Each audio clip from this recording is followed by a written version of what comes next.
కేంద్ర మంత్రి కిషన్ రెడ్డి మీడియాతో మాట్లాడుతున్నారు. లైవ్ లో చూద్దాం. కొనుగోలు చేయడానికి సిద్ధంగా ఉంది. అంగీకరణ కేంద్ర ప్రభుత్వం రాష్ట్ర ప్రభుత్వంతో ఒప్పందం కుదుర్చుకుంది.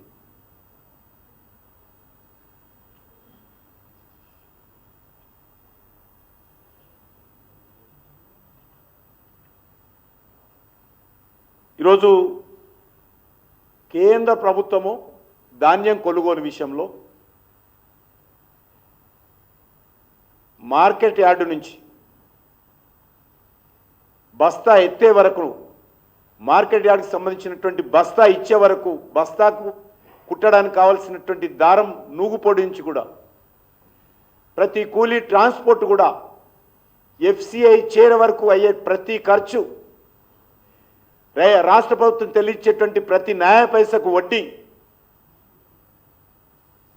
రాష్ట్ర ప్రభుత్వం స్టోరీ చేస్తే, రైస్ మిల్లర్లో స్టోరీ చేస్తే దానికి రెంట్ వరకు కూడా టోటల్గా కేంద్ర ప్రభుత్వం భరిస్తుంది. ఒక్క న్యాయ పైస కూడా రాష్ట్ర ప్రభుత్వం మీద భారం పడదు.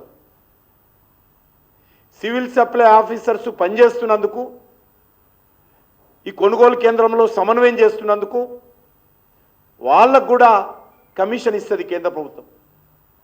సివిల్ సప్లై ఆఫీస్ పూర్తిగా కేంద్ర ప్రభుత్వం ఇచ్చేటువంటి కమిషన్ ద్వారానే వాళ్ళ జీతాలు వెళ్తాయి. మరి రాష్ట్ర ప్రభుత్వానికి వచ్చేటువంటి బాధ ఏంటని అడుగుతా ఉన్నాను.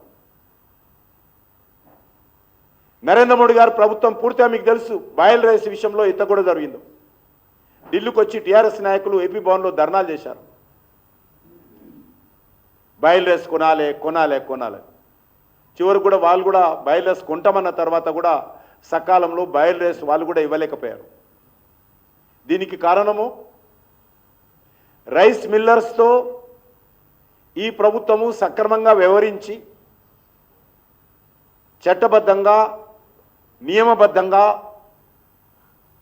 సకాలంలో రైతుల నుంచి ధాన్యం కొనుగోలు చేసి రైస్ మిల్లర్లో ఆడించి సకాలంలో వాటిని ఎఫ్సిఐకి ఇవ్వనటువంటి పరిస్థితి ఉన్నది.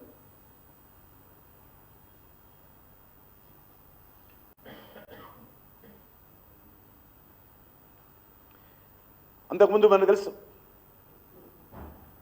బీఆర్ఎస్ ప్రభుత్వము కేసీఆర్ గారు వరి వేస్తే రైతు కురి అని బెదిరించాడు. ఆయన అనేక రకాలుగా బెదిరించాడు ఆ రోజు. కానీ కేంద్ర ప్రభుత్వము కొనుగోలు చేయడానికి సిద్ధంగా ఉండింది. ఈరోజు కాంగ్రెస్ పార్టీ ప్రభుత్వము సన్నబియ్యము, దొడ్డు బియ్యము, సన్న రకము, దొడ్డు రకమని రైతులను ఆగామాగం చేస్తున్నటువంటి పరిస్థితి ఉన్నది. ఈరోజు రేవంత్ రెడ్డి ఈరోజు దొడ్డు రకం వరి వేస్తే అడ్డుకుంటాము, దొడ్డు రకం అంటే రైతులకు గడ్డు కాలం అనే విధంగా ఈరోజు బెదిరిస్తున్నటువంటి పరిస్థితి. క్యాబినెట్లో చర్చించి ఒకసారి పంట వేసుకున్న తర్వాత, పంట కళాలకు వచ్చిన తర్వాత ఈరోజు ఎందుకు మీరు 100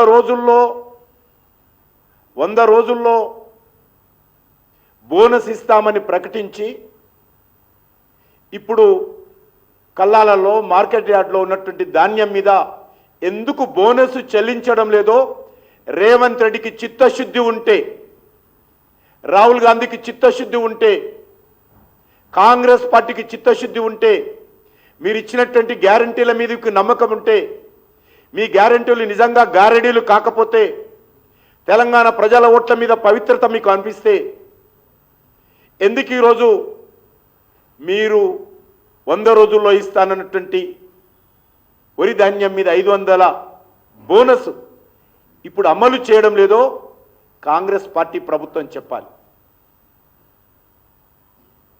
ఇంతకంటే మోసము, దగ ఇంకొకటి ఉండదు.